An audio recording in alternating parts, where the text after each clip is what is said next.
Recording. Okay, so today we are going to discuss the 2017 board question inheritance. तो जल्दी से इसको complete करते हैं.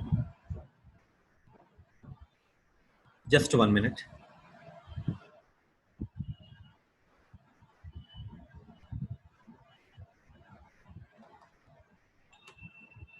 क्लास का नाम है प्रोडक्ट और sales.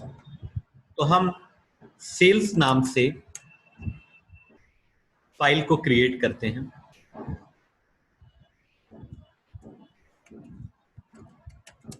Product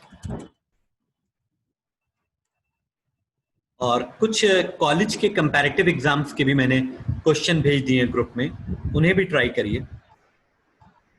name, code and amount. तो नेम जो है वो स्ट्रिंग में होगा, कोड इंटीजर में और प्रोडक्ट डिस्प्ले प्रोडक्ट डबल में.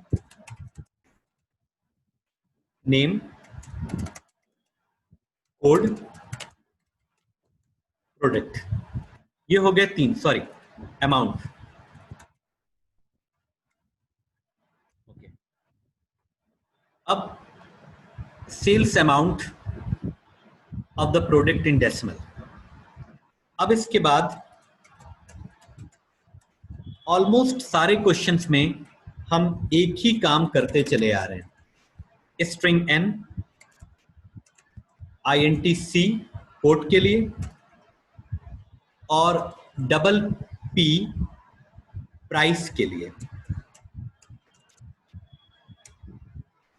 Name is equal to n, code is equal to C and amount is equal to P price. ये बन गया पैरामीटराइज कंस्ट्रक्टर.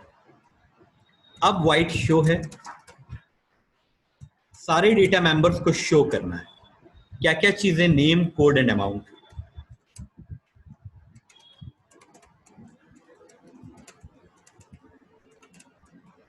अब इसे कॉपी कर लेंगे, बस कुछ सेकंड्स में ये भी पूरा हो जाएगा. Code and amount. कोड और अमाउंट हमारा जो है वो अमाउंट वेरिएबल में, और कोड जो है वो कोड. इस क्लास में ज्यादा कुछ नहीं करना होता है, बस इनपुट एंड डिस्प्ले. अब सारा काम ड्राइव क्लास में करना है. Sales x tends product.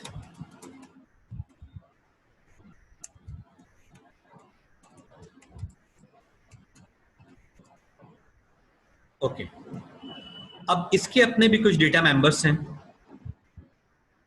एक डे है सेल्स के अंदर. Store the number of days taken to pay the sale amount. कितने दिन कस्टमर या कंज्यूमर ले रहा है पेमेंट करने में. कभी कभी ज्यादा दिन होते हैं तो हम उस पर कुछ फाइन कैलकुलेट करते हैं. तो ऐसा कुछ प्रोग्राम है, अभी पढ़ेंगे. इसका कंप्यूट थोड़ा सा सोचने वाला है. तो डे, टैक्स और अमाउंट ये दोनों डेसिमल में रहेंगे, और डे जो है वो इंटीजर में ले सकते हैं. Day, tax, comma, total TOT AMT amount बन गया. अब now we have to take a important decision, क्योंकि अब हम बनाने जा रहे हैं ड्राइव क्लास का कंस्ट्रक्टर. तो how many parameters are required? कोई बताएगा मुझे?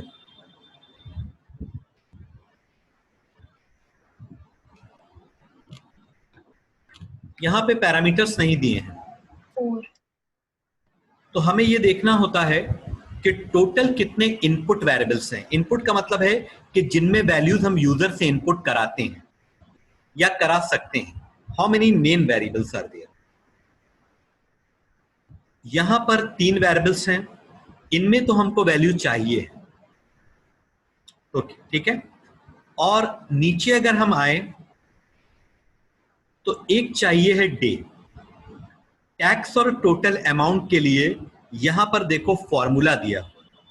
ध्यान से देखो, कैलकुलेट द सर्विस टैक्स, मतलब सर्विस टैक्स आपको कैलकुलेट करना है, तो टैक्स आपका कैलकुलेटिंग वेरिएबल हो गया। If it is a calculating variable तो हम इसको प्री डिफाइन नहीं कर सकते। Calculate the service tax as 12.4% of the actual sales amount. ठीक है, ये हो गया हमारा सर्विस टैक्स। अब आते हैं बात टोटल अमाउंट की, तो इसको पढ़ लेते हैं, पढ़ना जरूरी है। Calculate the service tax at the rate 12.4% of the actual amount, मतलब एक्चुअल अमाउंट का 12.4% जो है वो सर्विस टैक्स है। अब कैलकुलेट करना है फाइन 2.5%। फाइन के लिए हमें कोई वेरिएबल नहीं दिया है, ना तो बेस क्लास में ना ड्राइव क्लास में। टोटल जो नंबर ऑफ वेरिएबल्स हैं वो 6 हैं। 3 हमारे डेटा मेंबर्स में, 3 हमारे बेस क्लास में हैं और 3 हमारे जो हैं वो यहाँ पे हैं ड्राइव क्लास में। फाइन के लिए कोई वेरिएबल नहीं। तो अगर फाइन के लिए कोई वेरिएबल नहीं है तो we can take the local variable, no problem. Calculate the fine 2.5% of the actual sale amount if the amount is paid by the retailer to the wholesaler exceed 30 days। मतलब retailer अगर 30 दिन के बाद payment करता है तो एक fine calculate होगा और वो फाइन है 2.5% of the actual sale. Understand? After calculating the fine, हो सकता है कुछ रिटेलर 30 डेज से कम में पेमेंट कर दें तो उनको फाइन नहीं देना होगा। जो लोग 30 डेज के बाद करेंगे उनको फाइन देना है। लिखा है calculate the fine 2.5% of the actual sale amount only if the amount paid by the retailer to the wholesaler exceeds 30 days, मतलब 30 दिन के बाद। अब यहां पर calculate the total amount paid by the retailer as, total amount कैसे pay होगा? Actual sales amount जो कि हमारा बेस क्लास में है, अभी हम दिखा देंगे। सर्विस टैक्स जो हमने यहां पे कैलकुलेट किया है, this is service tax. Fine जो हम यहां पे कैलकुलेट करेंगे 2.5%, तो ये बेसिकली फाइन कैलकुलेट हो रहा है। ये जो है वो सर्विस टैक्स है।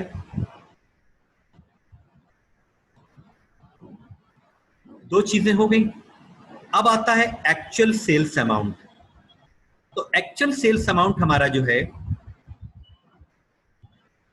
वो ये है, this is called the actual sales amount. अब जब इन तीनों चीजों को हम ऐड कर देंगे तो जो हमारा कैलकुलेशन आएगा वो होगा total amount. Calculate the total amount paid by the retailer as actual sales amount that is mention in the base class, service tax जो हम यहां कैलकुलेट कर रहे हैं ये, एंड द फाइन जो हम यहां कैलकुलेट कर रहे हैं। अगर रिटेलर 30 डेज के बाद पेमेंट करता है होलसेलर को, and this is your total amount. तो सारी चीजें क्लियर है। Display the data member of the super class and the total amount, मतलब सारी चीजें आपको डिस्प्ले करनी है। सुपर क्लास के सारे डेटा मेंबर और ड्राइव क्लास से केवल टोटल अमाउंट डिस्प्ले करना है। डेज आपको डिस्प्ले नहीं करना है, टैक्स आपको डिस्प्ले नहीं करना है, बस टोटल अमाउंट आपको डिस्प्ले करना है जैसा क्वेश्चन में कहा गया है। ये पूरा एक डिस्क्रिप्शन था आपके क्वेश्चन का। If anybody want to ask any question तो पूछ सकता है। अभी हम बनाएंगे तो सब समझ में आ जाएगा।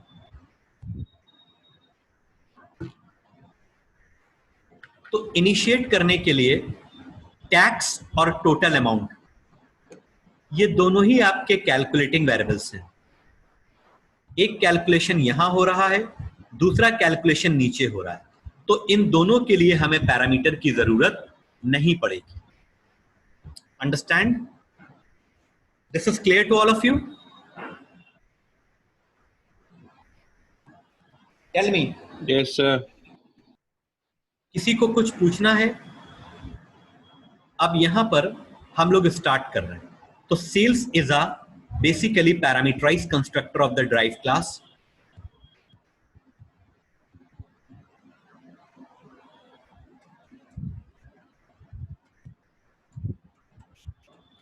अब कितने पैरामीटर्स चाहिए हैं? सबसे पहले नेम, कोड और अमाउंट के लिए तो 3 पैरामीटर, और नेम स्ट्रिंग है, और कोड जो है सीओ ले लिया कोड के लिए, और एक है अमाउंट। अमाउंट के लिए हम डबल ले लेते हैं एएमटी। थोड़ा मिलते जुलते वेरिएबल लेना जरूरी होता है ताकि हमें याद रहे। अब इनके डेटा मेंबर्स को अगर हम देखें तो डेज चाहिए हमको, क्योंकि डेज हमारा इनपुट वेरिएबल है, नंबर ऑफ डेज। ये वो डेज हैं जो रिटेलर के हैं, मतलब कितने दिन के बाद पेमेंट हो रही है। तो it's a days of retailer कि कितने दिन के बाद वो होलसेलर को पेमेंट करेगा। तो it will be INT D। D indicates date. अब ये 3 पैरामीटर्स तो बेस क्लास के लिए हैं, तो इन्हें हम बेस क्लास में भेज देते हैं। सुपर N, CO, AMT, और एक बचा D, वो इसके अपने डे के लिए था। अब हमारे पास टैक्स और टोटल अमाउंट बचा है। इनको आप चाहें तो 0.0 कर सकते हैं, और अगर नहीं भी चाहेंगे तब भी कोई प्रॉब्लम नहीं। कई सॉल्यूशंस में आप देखेंगे 0.0 हो रहा है और कहीं कहीं में नहीं भी होता है, तो इट्स ऑप्शनल। अब हम कंप्यूट बनाने जा रहे हैं, जो कि सबसे इंपॉर्टेंट है। Compute,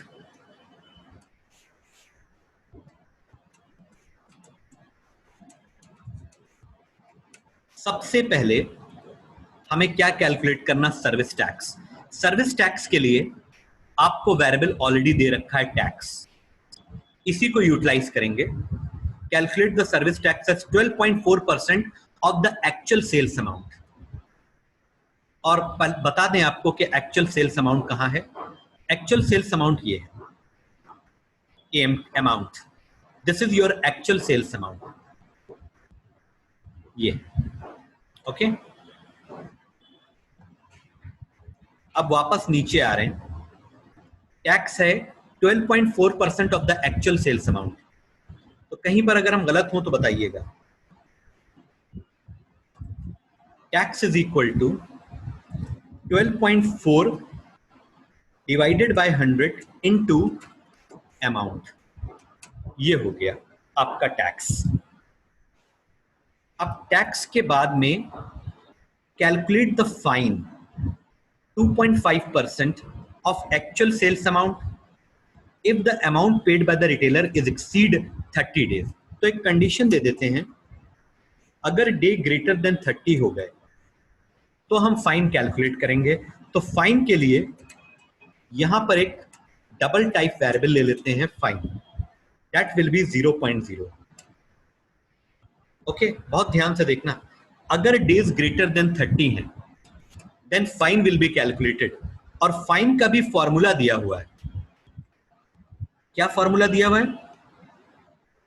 2.5% of the actual sale. तो 2.5 divided by 100 into actual sales amount, and actual sales amount is present in the amount.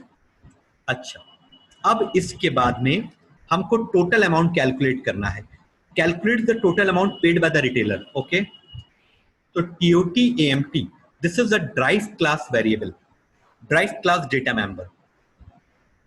Amount is the base class data member using in the drive class because inheritance is done. Tax is a drive class calculating variable. बार बार बोल रहे हैं। What is fine? Fine is the local variable defined inside the compute.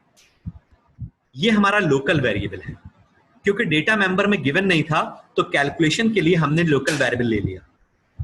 It is a local variable of the drive class. What is amount? It's a actual sales amount mention in the base class. Total amount is the calculating variable of drive class. Formula क्या है? Actual sales amount plus service tax plus fine. अब fine हो भी सकता है और नहीं भी हो सकता है, दोनों ही बातें हैं। अगर होगा तो फाइन के अंदर कुछ कैलकुलेशन आ जाएगा, और अगर नहीं होता है तो फाइन की वैल्यू 0.0 है। जब वो टैक्स और अमाउंट के साथ ऐड होगी तो टोटल अमाउंट पर कोई इफेक्ट नहीं पड़ेगा। कहीं कोई प्रॉब्लम हो तो पूछिएगा। अब आते हैं वाइड।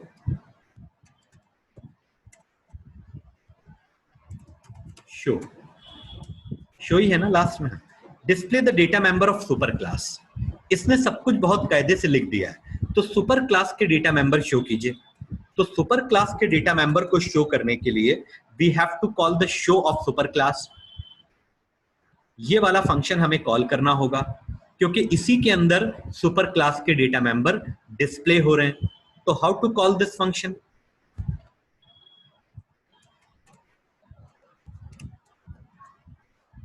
ओके, अब ड्राइव क्लास से क्या डिस्प्ले करना है? And the total amount. Total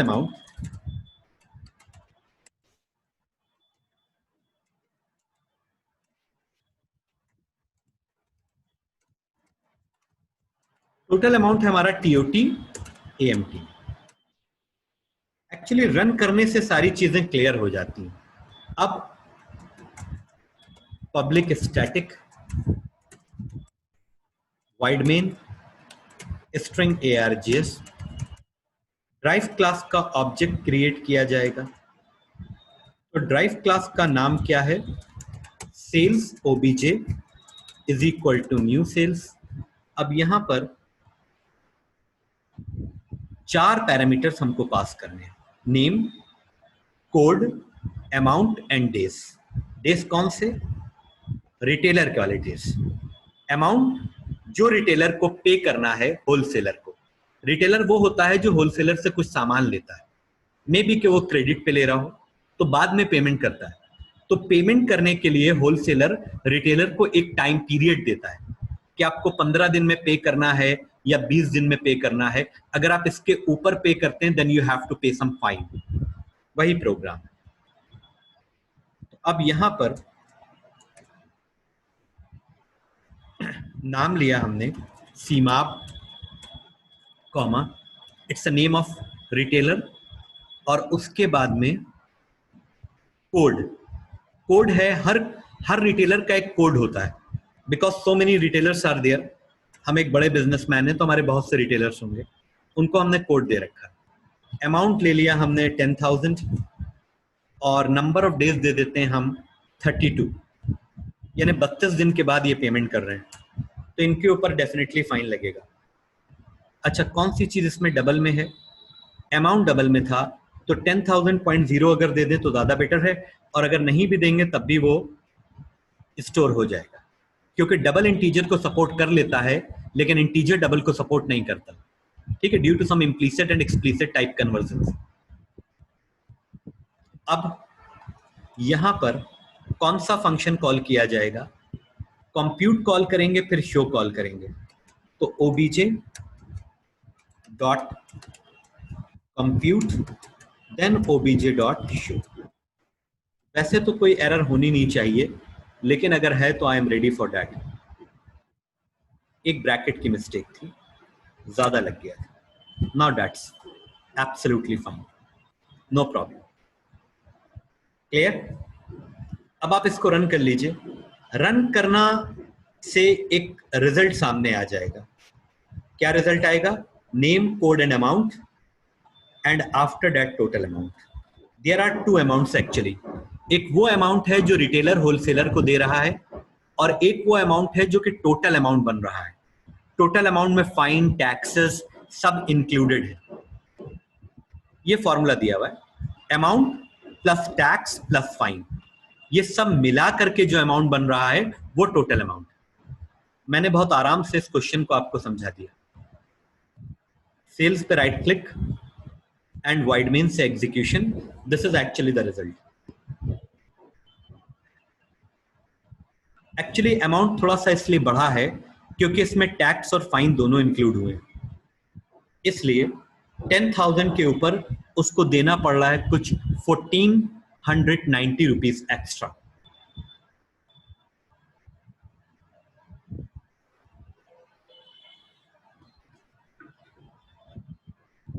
this is clear to all of you? कहीं कुछ समझाना हो तो बताओ, मैं समझा दूं. अगर तुम्हारी समझ में आ रहा है and you are not asking the question, बहुत अच्छी बात है, दोनों का टाइम सेव है. और अगर नहीं आ रहा है और तुम क्वेश्चन नहीं पूछ रहे हो तो इट्स रॉन्ग. बिल्कुल ऐसे ही आप बोर्ड में लिखेंगे, बिल्कुल इसी तरीके से. अंडरस्टैंड? क्या हम, my cross question is that can we define double here as like that? कर सकते हैं ऐसा? बहुत कम लोग इसका आंसर दे पाते हैं.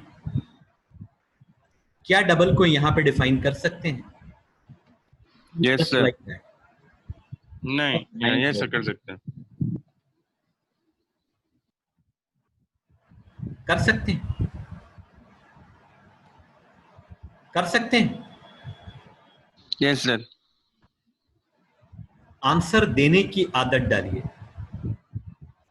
सही और गलत तो बाद में डिसाइड होगा.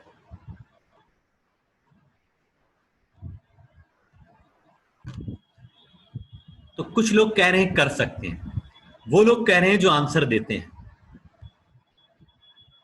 This is my answer.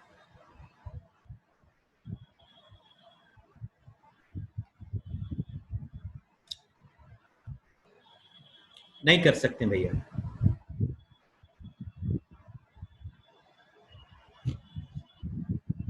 अब सवाल ये आता है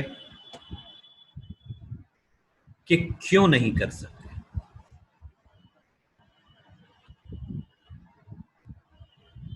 वाई? टोटल एएमटी में डिफाइन ही नहीं होगा अगर वो नहीं है तो. क्यों नहीं कर सकते? इसलिए नहीं कर सकते क्योंकि ये जो फाइन आपने डिफाइन करा है वो इफ के अंदर डिफाइन है, तो it's a local variable and it can not be use outside the if, and here we are using outside. This statement is not in the range of if. ये statement if की body से बाहर है. अगर condition false हो गई, अगर condition false हो गई तो फिर आपका जो फाइन है, फाइन, अगर आपका जो फाइन है वो क्रिएट ही नहीं होगा और यहां पर डिस्प्ले होगा ही नहीं, तो यहां पर शो करेगा अनडिफाइंड वेरिएबल या can not find the symbol. किसी भी टाइप की एरर आ सकती है. देखो, variable declaration not allowed here, not allowed here कह रहा है. अच्छा, किसी भी तरह, क्योंकि आप यहां पे यूज कर रहे हैं ना, and this statement is outside if. हाँ, समथिंग लाइक दैट. अगर कुछ ऐसा कर देते तब दिक्कत नहीं होती. अब जिस इफ के अंदर आपने डिफाइन किया है उसी इफ के अंदर आप यूज कर रहे हैं, तो कोई प्रॉब्लम नहीं. अंडरस्टैंड? ठीक. लेकिन अगर आप ऐसे लिख देते हैं तो प्रॉब्लम है, क्योंकि आपने इफ के अंदर डिफाइन किया है and this statement is outside if. ये जरूरी नहीं है कि हमेशा डेज 30 से अबव, 30 से कम भी हो सकते हैं. तो इसलिए कंपाइलर इंश्योर होता है कि क्या ये स्टेटमेंट हमेशा एग्जीक्यूट करेगा या हमेशा नहीं करेगा. तो ये हमेशा एग्जीक्यूट नहीं करेगा.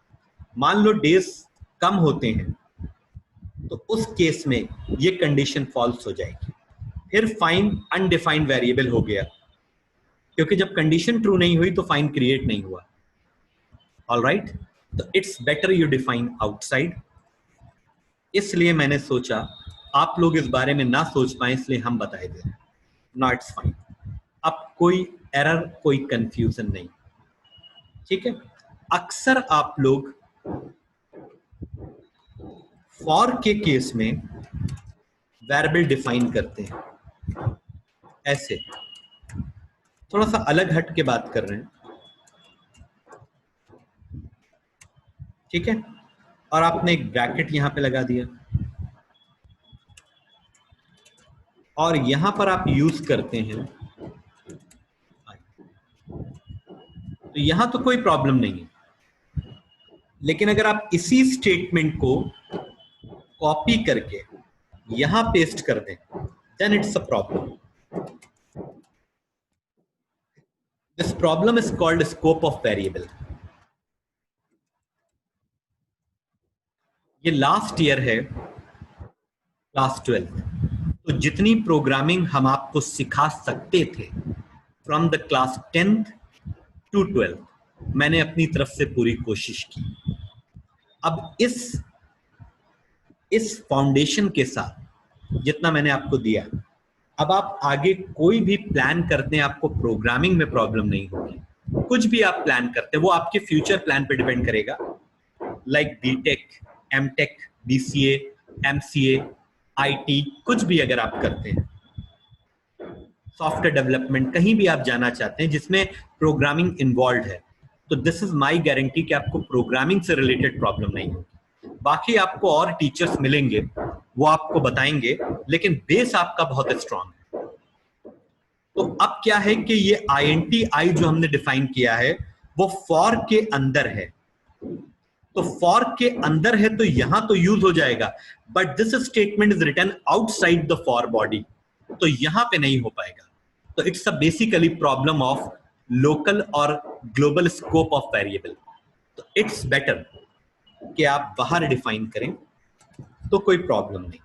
अब आप इस आई को कहीं भी यूज कर सकते हैं, लेकिन कुछ लोगों को प्रैक्टिस होती है यहां डिफाइन करने की, तो उनके लिए बता दें कि फिर इस बात में ध्यान रखिएगा, बाहर नहीं यूज हो सकता, अंदर ही यूज होगा।